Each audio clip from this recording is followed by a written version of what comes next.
Herkese salam olsun. Dostlar, Azərbaycanımızın elə bölgələri var ki, biz onları konkret olaraq turistik bölgə kimi tanıyırıq.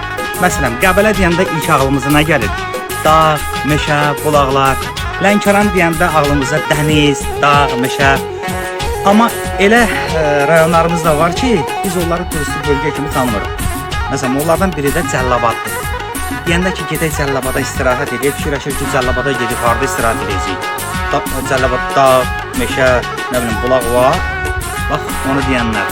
Buyurun. Sürpriz. Bu da Cəllabad. Cəllabadın Sadatlı kəndi. Ləzzət axtarışına bugün Cəllabadın Sadatlı kəndindəyik. Utatam da yiyib, içib qəşəng istirahət edin.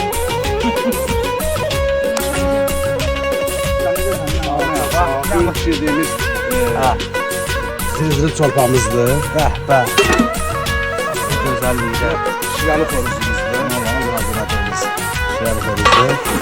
Anam, Bu da vişneli zanatımız. işləri dana. Bu Anamına da bak. ocak bozbaşımız da var. Bu gözəlliyi də. Ocak başı kötü dananın bozbaşı. Bu laf qırğın bir şeydir ya. Buna bak. Qırğın bir şey. Ha. Yəni bu videonu çəkirəm ki, deməyin də Cəllabada gedəndə harda istirahət edəcəyik. Hara var? Bura Cəllabadın Sadatlı kəndində yerləşən Kəhriz restoranıdır.